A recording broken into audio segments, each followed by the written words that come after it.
नमस्कार। आर के त्यागी, गाजियाबाद एनसीआर, दिल्ली। ओम सच्ची जनवाणी चैनल पर आपका स्वागत है। चैनल को प्लीज़ सब्सक्राइब करें, वीडियो को शेयर लाइक कमेंट करें। वीडियो को शेयर करने से सभी साथियों तक जाएगी वीडियो। रिटायरी साथी मोबिलाइज मोटिवेट होंगे, गवर्नमेंट तक जाएगी, all sections of society, all sections of political parties तक जाएगी। और चैनल को सब्सक्राइब करने से हमारी मदद होगी, आपका 1 सेकंड खर्च होगा। आइए साथियों, गत काफ़ी दिनों से मैं महसूस कर रहा था और पिछले एक आध हफ्ते में ये घटनाक्रम तेज़ी से चले। मैंने बीएमएस के नेशनल सेक्रेटरी श्री गिरीश आर्य जी को फ़ोन पर भी कई बार बात की और मैसेज और लेटर आदि भी भेजे और उन्हें कहा कि भाई आप जो है भगवत कराड़ के पास गए थे हमसे मीटिंग करने के बाद, जो एमओएस थे फाइनेंस मिनिस्ट्री में, तो आपने उसमें से पहले आपने स्पेशल लॉन्स का मुद्दा रखा हुआ था अपने उसमें एजेंडे में और अपने लेटर्स में, अपने ज्ञापन में, और अब हटा दिया आपने। तो उन्होंने कहा ठीक है, हम इसको देख रहे हैं, ये है वो है। लेकिन बीएमएस, वैसे कोई बीएमएस का ऐसा नहीं है कि बीएमएस लिख देगा या कह देगा तो हमारे काम हो जाएंगे, इशूज सेटल हो जाएंगे। हम तो हाई कोर्ट और सुप्रीम कोर्ट में सारे इशूज को लेकर के, चाहे वो पेंशन अपडेशन का हो, चाहे वो स्पेशल अलाउंस का हो, चाहे वो ग्रेजुएटी रिकैलकुलेशन का हो, और चाहे वो कम्यूटेशन वाला हो। कम्यूटेशन वाले मुद्दे में मैं सेल्फ किसी पेटिशन में नहीं हूँ क्योंकि मेरे अभी 10 साल नहीं हुए हैं, और लेकिन बाकी मेरे साथी लोग हैं सब, और उसमें रिकवरी स्टॉप भी हो गई है 10 साल के ऊपर। इंट्रीम ऑर्डर है हालांकि चंडीगढ़ हाई कोर्ट का, और आइबा पार्क भी अभी उस पर केस लगाने की बात कर रहा है। हमने उनसे कहा कई बार। तो चाहे ये मुद्दे हों, तो इन सबको, हालांकि अनमैरिड डॉटर्स और विडो डॉटर्स या डाइवोर्स डॉटर्स का जो होल लाइफ पेंशन का मुद्दा अभी किसी ने टेकअप नहीं किया है, और कोर्ट में इसलिए नहीं जा सकते कि उनके पास तो इतने पैसे नहीं हैं, वो तो हैंड टू माउथ है महिलाएं। तो ये थे। अब क्या है, हमने ये महसूस कर रहे थे पिछले 6-7-8 साल से ही कि सीनियर एक्टिविस्ट जो है स्पेशल लॉन्स के मुद्दे को पासारों में डालना चाहते हैं, बात भी नहीं करना चाहते। और जब हमने ये काम शुरू करा था रिटायरीज का, तब भी हम लगातार उसमें थे, तो इनसे ग्रुप्स में सीनियर एक्टिविस्ट से हमारी बहसबंदी होती रहती थी इन बातों को लेकर के। उनका कहना था कि भाई ये छोड़ दो, बाद में होता रहेगा कोर्ट कार्ड से, लेकिन इसको उसमें ना करो एजेंडे में। और शुरू में जो है आइबा पार्क, AIBRF और दूसरे संगठनों को भी हमने बड़ी मुस्तैदी से और बड़ी लड़ाई भिड़ाई करके उनको उसमें लिखवाया कि भाई अपने उसमें लिखना शुरू करो। ग्रेजुएटी का मुद्दा उन्होंने शुरू में लिखा था हमारे प्रेशर में, बाद में छोड़ दिया था। अब क्योंकि हमने उन्हें बार बार कहा कि भाई अब नैनीताल हाई कोर्ट का डबल बेंच का डिसीजन आ गया, अब तो इसे शुरू करो, तो उन्होंने अब ज़रूर उसमें लिखा है और अच्छा लिखा है लेटर। तो जो सीनियर एक्टिविस्ट लोग हैं वो इन मुद्दों को नहीं चाहते। उनका 2 ही मुद्दे हैं, पेंशन अपडेशन और हेल्थ इंश्योरेंस। हमारे सारे मुद्दे हैं, और पेंशन अपडेशन का कोई मीनिंग नहीं है अगर स्पेशल अलाउंस ना हो। 2000 पोस्ट 2012 के रिटायरीज के लिए, चूँकि मैं आपको एक उदाहरण देता हूँ कि एक मैनेजर स्केल 2 जनवरी, फरवरी, मार्च या उससे पहले 2017 में जो रिटायर हुआ, उसका पेंशन अपडेशन में तो बढ़ेगा 2-2.5 हज़ार रुपये, और स्पेशल अलाउंस के साथ पेंशन अपडेशन होगा तो उसका 20,000 का फर्क पड़ेगा उसे। और बाकी दूसरे लोगों का, ऊपर वालों का और ज़्यादा, 35-38 हज़ार टॉप लेवल पे, और नीचे वालों का 10-12 से 15 हज़ार तक। वो मतलब मैंने तो एक बीच का बताया है स्केल 2 मैनेजर का, बाकी का ऊपर नीचे आप अंदाज़ा लगा सकते हैं। तो ये सारी चीज़ हमने उनसे कहा और सीनियर एक्टिविस्ट से भी कहा। अब इन्होंने क्या करा, बीएमएस के ये कुछ ज़्यादा नज़दीक है, हम भी नज़दीक हैं, हम उन्हें कहते हैं, लेकिन मैं तो एक सिंगल आदमी हूँ ना, और मेरे जो दूसरे साथी हैं 12 के बाद के, उनको भी इन्होंने ये कह दिया कि हाँ कोई बात नहीं, पेंशन अपडेशन का ही चले मामला। और मैंने उनको कहा भी ये बात कि भाई आप इसको जो है टेकअप करें मैटर को, लेकिन उन्होंने कहा ठीक है कर रहे हैं, लेकिन कुछ हुआ नहीं। और सीनियर एक्टिविस्ट जो है उन्होंने ये मैनिपुलेशन कर ली और बीएमएस को राजी कर लिया कि तुम इसको छोड़ दो मुद्दे को, स्पेशल अलाउंस को, और ग्रेजुएटी और कम्यूटेशन का तो उठाना ही नहीं मुद्दा, और अनमैरिड डॉटर्स, डाइवोर्स डॉटर्स का।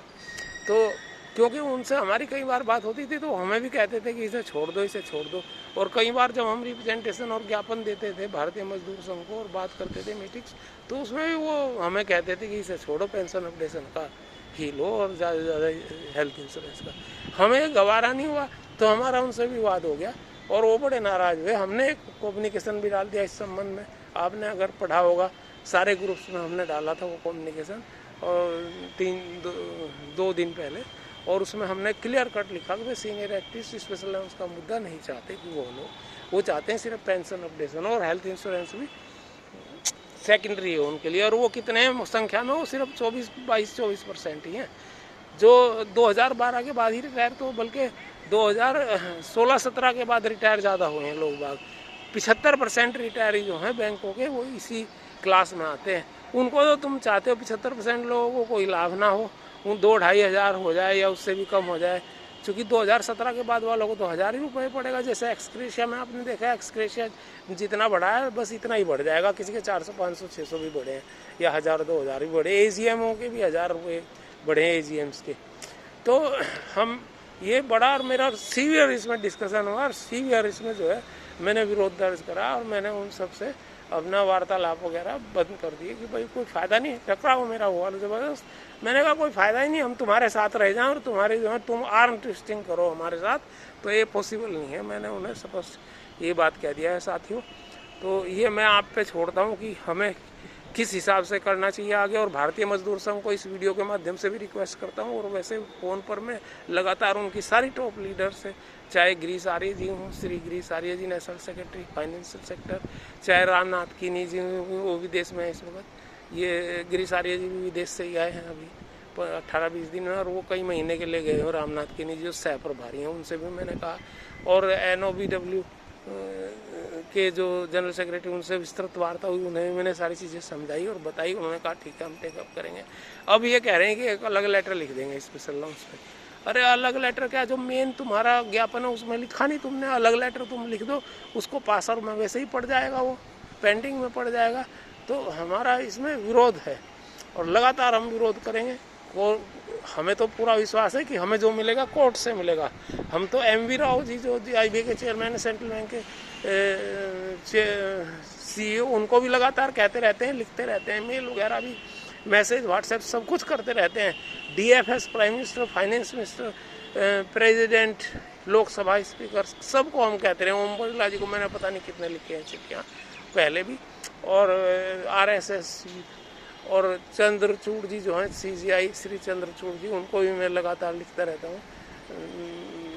निर्मला सीतारमण जी हमारी फाइनेंस मिनिस्टर, उनको तो लिखता ही हूँ मैं। तो ये सारे चीज़ें जब नहीं हो रही हैं सेटल, तो अब ये है कि हमारे ऑर्गेनाइजेशन ही ये कह रहे हैं भाई BMS भी तो हमारा ऑर्गेनाइजेशन है और हम उसके साथ अटैच हैं, काफ़ी दिनों से उनके साथ हम बात कर रहे हैं, और हमारे साथी तो पूरी ज़िंदगी उनसे अटैच रहे हैं कई सारे लोग। तो लेकिन पता नहीं अब क्या है इनका, इन्होंने क्यों इनकी बात सुनी। भाई 24% लोगों को तो तुम तरजीह दे रहे हो और उन्हें कह रहे हो, और कुछ लोगों को बिल्कुल उनको उनका जीरो बढ़ना चाहिए। ये बिल्कुल निंदा का है, आलोचना का है, ये सब आलोचना कर होनी चाहिए इसकी। और सीनियर एक्टिविस्ट लगातार आर्म ट्विस्टिंग करते हैं लोगों की, और वो उन्हें कहते हैं कि नहीं उनकी लिहाज हम करते हैं, उनकी रेस्पेक्ट हम करते हैं सीनियर होने के नाते। पर हम भी इतने जूनियर नहीं हैं, हम लोग भी 65-70 की एज में चल रहे हैं लोग बाग, हमारे साथी भी। तो उन्हें 2012 के बाद के रिटायरी जी आप देखो ना, 12 और 12 24, तो 24 का मतलब 60 और 12 72, 2012 के बाद के 72 के हैं, 72 साल तक के लोग हैं। तो लेकिन समझ में नहीं आता। हमने तो गवर्नमेंट को भी तरह तरह की बातें कह ली, उन्हें ये भी हमने बताया था कि इसका नुकसान इलेक्शन में हो जाएगा। तो कुछ लोग जो है अगर लगे हमारे हर, हमने हिसाब भी बताया था, उन्हें लिखा भी था कि हमारी हर कॉन्स्टिट्यूएंसी पे, देश की 542 कॉन्स्टिट्यूएंसी 43 है में से सभी पे हमारे कहीं 5000 लोग हैं, कहीं 10,000 लोग हैं, कहीं 15,000 लोग हैं। वो मेट्रो में और अर्बन, बड़े अर्बन सेंटर्स और ये जो मेगा मेट्रो सिटीज़ साथ हैं, इनमें तो हमारे बहुत ही हैं। जैसे कानपुर जैसे सिटीज़ हैं, लखनऊ जैसे सिटीज़ हैं, इनमें तो बहुत एम्प्लॉइज़ हैं हमारे, रिटायरी भी उसी तरह से हैं। तो हमने इन्हें पहले भी कहा था कि भाई हमारा, अब देखो सारे 100% वोटर सिवाय केरल और बंगाल को छोड़ करके और थोड़े बहुते कश्मीर में छोड़ दो, और जो है 1-2 प्रदेश में और थोड़े बहुते छोड़ दो, तो वरना 100% नहीं तो 98% पेंशनर्स जो हैं बैंक के वो बीजेपी के वोटर हैं, और वो सही बात है। तो अगर आपको नहीं इनके सेटल करोगे, अगर 10-10, 15-15 हज़ार, 5 से 15 हज़ार के बीच में हर कॉन्स्टिट्यूंसी में मिलेंगे बैंकर्स। अगर 5 में मान लो एवरेज लिया 10,000 के अगर जो है 20% भी चले गए तो 2,000 बैठते हैं, और 2,000 आपके पाले में से निकल के उधर चले गए तो 4,000 हो गए। तो भैया 4,000 वोट से तो पता नहीं कितनी सीटें तुम हारते जीतते हो।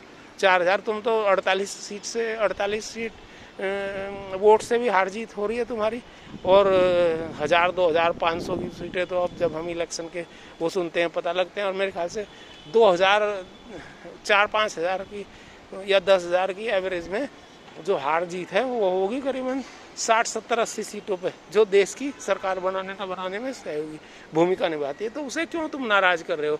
और सारे तो खैर कभी नहीं जाया करते, हमारे जैसे तो कभी नहीं जाते। तो मेरा ये निवेदन इनसे लगातार रहा है, और अभी भी मैं इस वीडियो के माध्यम से भी, और मैं लेटर भी इनको लिखता रहता हूँ, उसमें भी मैंने कितनी बार लिखा है, और मेल्स वगैरह में इनको लिखा है, मैसेज वगैरह में इनको लिखा है, और BMS को भी मैंने ये सारी चीज़ें कई बार बताई हैं कि भाई ये स्थिति। और एक बार मीनाक्षी लेखी जी के उसमें हम गए थे, वहाँ भी ये बातें आई थी, रखी गई थी कि भाई हम भी एक बड़ा वोट बैंक हैं, अगर तुम हमें नाराज़ करोगे तो ठीक नहीं रहेगा। लेकिन हम लोग नेशनल इशूज़ पे वोट देते हैं, इसलिए तुमको देते हैं, और नेशनल इशूज़ को वोट देते हैं, और कुछ और तरह के इशूज़ हैं जो सभी लोग जिनको पसंद करते हैं, उस वजह से हम आप लोगों को देते हैं वोट। तो ये चीज़ है। अब सीनियर एक्टिविस्ट को भी देखना चाहिए, मैंने कितनी बार उनसे धीरे धीरे कह लिया, लेकिन वो अपना जो है सीनियरिटी और वो उम्र दराज होने के वजह से हमको चुप करते हैं। तो ये हम चुप रहने वाली बात नहीं। स्पेशल अलाउंस का मुद्दा ज़रूरी है उठना, और उसे उसमें होना चाहिए, और उस पर लड़ाई होनी चाहिए। कोर्ट जो करे वो कहने जी कोर्ट से ले लेना, आप तो कोर्ट में गए हुए, कोर्ट से ही मिल जाएगा। अरे भाई कोर्ट तो है ही, ग्रेजुएटरी कैलकुलेशन में भी कोर्ट में बाकी लोगों ने उठा नहीं हमारे साथ, हम तो लगातार उसमें उठाते हैं। बोला तुम तो COT की तरह से COD डिमांड और चार्टर में बढ़वाना चाहते हो। अरे भैया ऐसा नहीं है। तो जब ग्रेजुएटरी और स्पेशल अलाउंस पे वहाँ उन्होंने डबल बेंच नैनीताल हाईकोर्ट ने मान लिया है और डिसीजन दे दिया है और बता दिया है, उस फैसले में सब डिस्कस हो गया, तो फिर आगे कितना रहता है। और कॉम्पिटिशन में इंटरिम ऑर्डर आ गया है चंडीगढ़ हाई कोर्ट का, तो फिर तब भी जो है उनको जो भारतीय मजदूर संघ और दूसरे लोगों को ये मुद्दे उठाने में दिक्कत आ रही है। आइबा पार्क ने ज़रूर हमारे कहने से ये उठाया है मुद्दा, लेकिन कितना उस पर पहले भी हम लगातार लड़ते रहे हैं इसके लिए, लेकिन लड़ाई जारी रहेगी और कोर्ट में भी लड़ाई जारी रहेगी और हम जीतेंगे भी। ये मैं आज से नहीं कह रहा, 7-8 साल से लोगों को बता रहा हूँ, पता नहीं कितने वीडियो बना लिया, कितना कह लिया। तो ये चीज़ है जो मुझे आपको बतानी थी। धन्यवाद साथियों। भारत माता की जय, वंदे मातरम।